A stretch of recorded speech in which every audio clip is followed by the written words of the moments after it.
My name is Masami Teraoka. I was born in Japan and live in Hawaii and produce and create even now.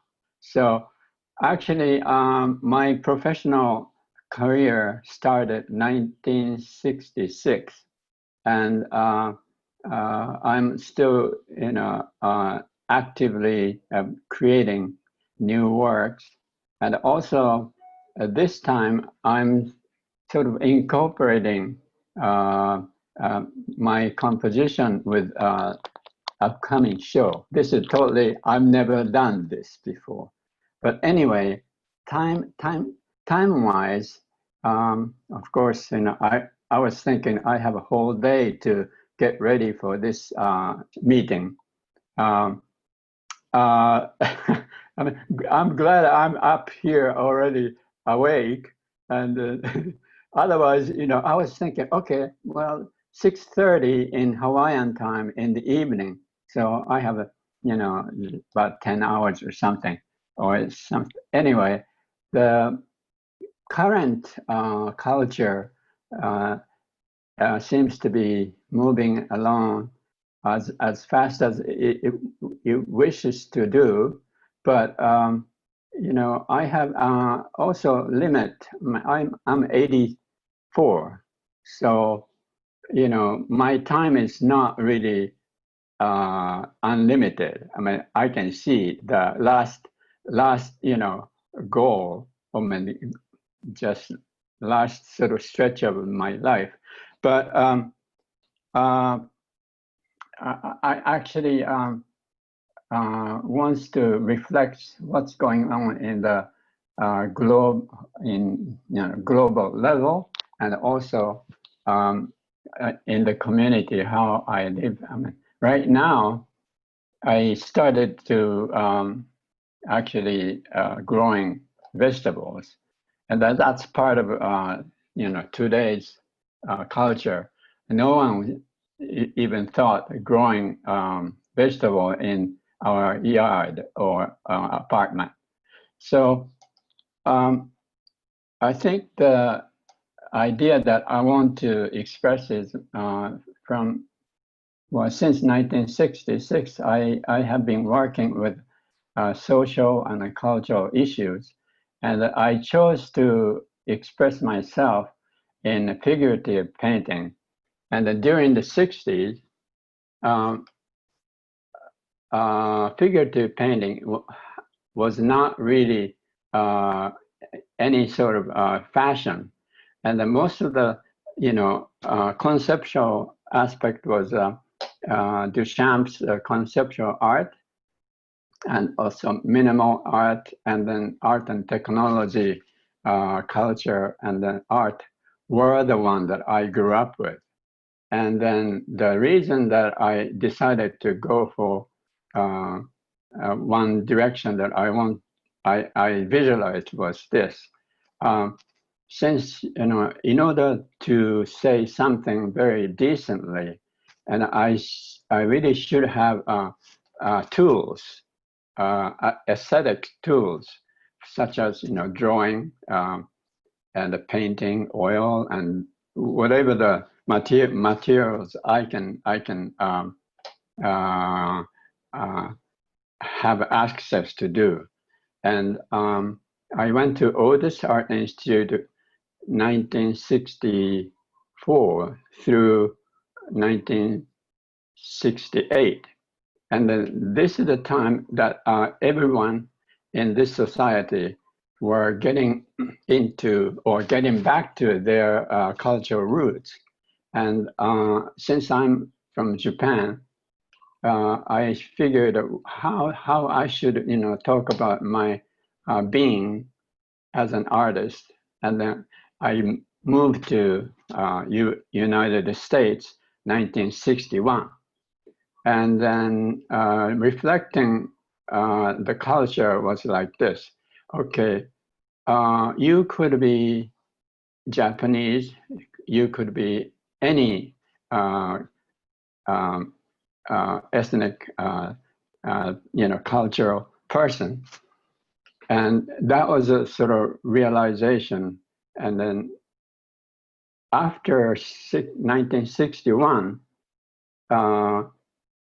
after I would say like 13 years later, after I arrived America, and I realized that I was in the midst of love child culture, and this was quite exciting because I'm from very conservative Japanese society. I mean social orientation, so who knows what I'm going to experience. And luckily enough that I went to Otis, and that's where I felt like, oh, this is totally what or where I should be doing something. And then just because I love to paint and then draw, and so first of all, my work during the 60s was just still basically it was I was focusing on abstract form painting or also sculptures, and that was the sort of highlight of it, 4 years of all this studio life. And then I pushed abstract painting and then sculpture to the point where I can no longer say something very specific. So I said, okay, this is the time I should reorganize myself, and then concept, and what is a vision that I want to go for. And then I said, okay, what was the vision was something that nobody is really seems to be interested in. It was the idea that it's a narrative, figurative painting regarding what this culture is all about, and what the people are thinking in this culture. So to me, my series, actually, I choose compelling social issues, and then the way I explore the issue is, in fact, I work with a series. So once I decided to sort of focus on, okay, McDonald's hamburgers going all over the world, and I said, that's not fun because, whenever I eat McDonald's hamburgers, I mean, they haven't really improved hamburger's taste at all. It's such a bland. I mean, it's not even the best kind of hamburgers. So I said I have to say that, and then so I did McDonald's hamburgers invading Japan series, and the next one was a 31 flavors invading Japan. And actually, I love ice cream, so 31 flavors. American ice cream is totally super. But the hamburgers, it's not really great hamburgers going all over the world. And one time I was invited to my classmates, and then she said, oh, I'm going to make a wonderful, hamburgers. And that was the first hamburgers I've ever had in my life. And it was so great. And so if, United States fast food chain are going to sell their hamburgers, the hamburgers level should be the one that I had. A friend of mine cooked for me. So that's the essence of why I'm not really keen to see McDonald's hamburgers invading all over the world, and then homogenizing. What if really great cuisine will be going to be smashed by American fast food, which I am not really keen to. then what's going to happen? So I was just looking at, these cultural issue in terms of how each compelling issue going to evolve in 10 years. So anyway, that's the sort of beginning of my social and culturally oriented narrative painting. And the way I chose ukiyo-e style vocabulary was this. In fact, I grew up with ukiyo-e prints in my family, and so I never really had time to figure out why ukiyo-e woodblock print, makes me think why Hokusai and then doesn't really draw like the way Da Vinci or Michelangelo would paint clouds, or it's just so different. I mean, and so actually I needed to explore what ukiyo-e woodcut artists how they can express their idea into line and flatly treated surface. And I love ukiyo-e woodblock print vocabulary. That's why I wanted to explore. So while I was exploring that form and also essence of print vocabulary, I said, this is it.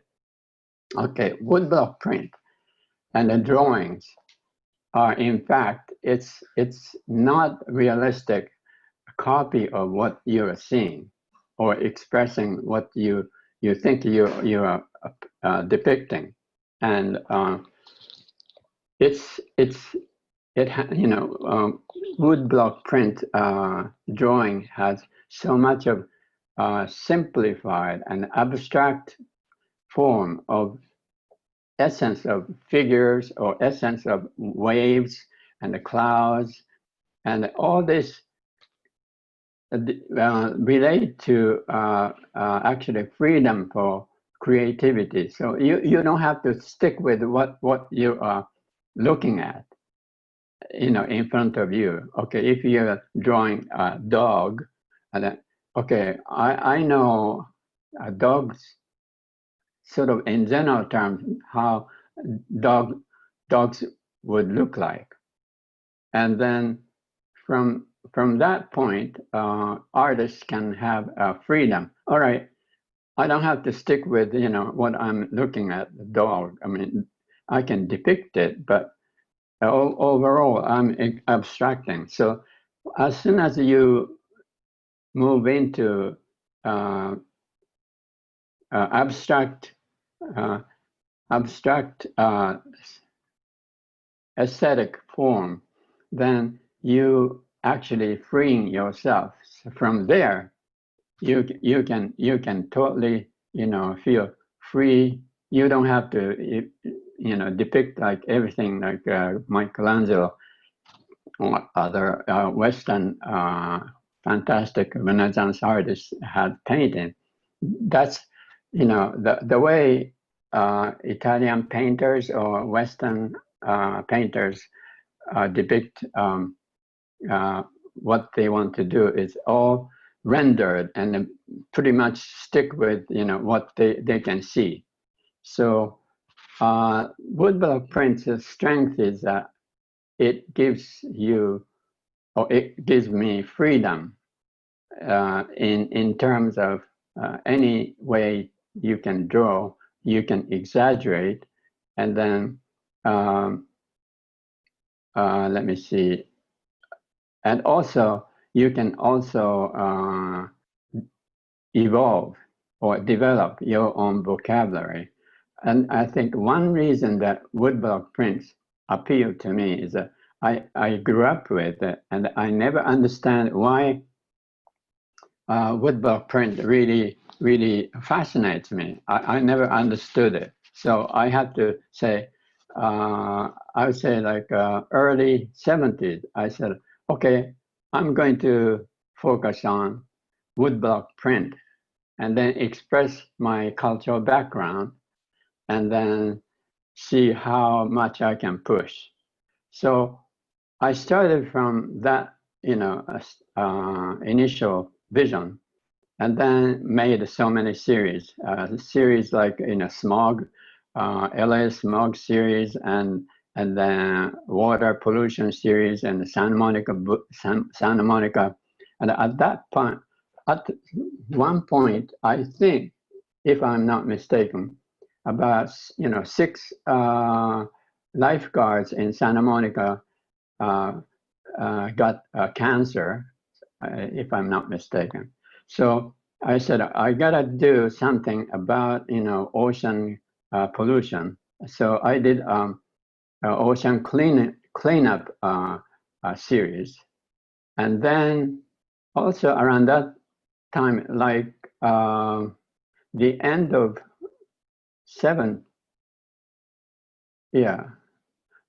the end of late 70s, many Japanese businessmen were visiting LA and California.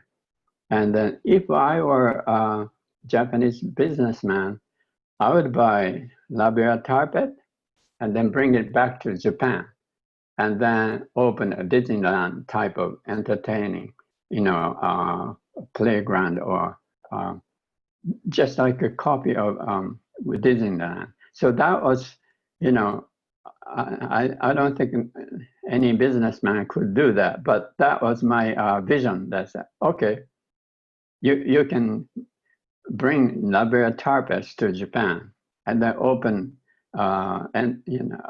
recreation park, maybe in front of Mount Fuji. So that turned out to be my new views of Mount Fuji, and then labia carpets, part of LA cultural scene, because I lived in California, LA, and like since 1961, and then officially I left LA 1991, and I had my apartment studio in Silver Lake area, and the reason I had to leave LA in 1980 was the smog was getting so intense, and I could not open my eyes, and I used to get the brain damage. Brain damage too.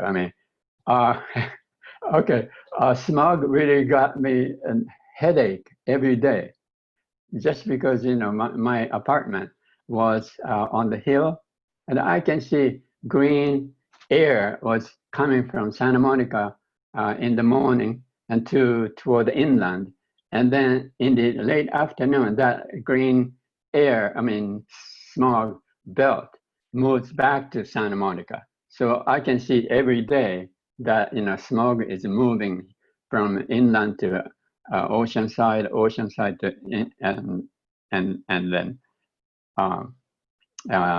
LA. But anyway, now, so the work that I'm doing right now is, in fact, it's an extension of culturally oriented series that I have been working on. And right now, I'm working on, let me see, masks, and then coronavirus series. And then, so definitely my work, I look at as a contemporary narrative work, but I'm sort of visualizing my upcoming show. I want to write a composition in sort of improvisational jazz. That's what I've been working on. And so even my music can reflect such a confusing and very chaotic political scene today. And my composition is, very dark side, and then see how much I can do. But I love to just work on it and see if I can get my composition in my upcoming show together. So exhibition could have my own music. Anyway, so that's where I'm at. So anyway, anything you like to ask me, we should discuss. Nisha, I'm from Niwot, Colorado. Oh, that's nice. And I was wondering, when is your upcoming exhibition, and where? Oh, okay. The next exhibition is Jordan Schnitzer Art Museum at Oregon University of Oregon, and that right now the date is not confirmed because of a lot of changes happening right now. But that is a upcoming museum show, and also I'm supposed my solo show is going to happen at the Catherine Clark Gallery. Let's see, the end of next year. So that's what I'm working on. And there's another university show in near San Jose, and then I have to confirm that date. But so anyway, a few solo shows that I'm preparing, but my music composition should be ready by then, I hope. Thanks for inviting me to this great program. It's so nice to talk about art, because at that moment, or at this moment, this society is so chaotic, and we need something uplift our emotion and the humanity. And so I'm not going to stop creating, as you can sort of tell.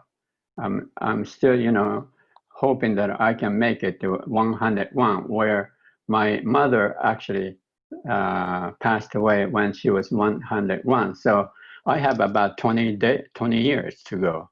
And, so I can create more stuff. Anyway, thank you so much for inviting me. And I'd like to participate again if there's any possibility. Thank you.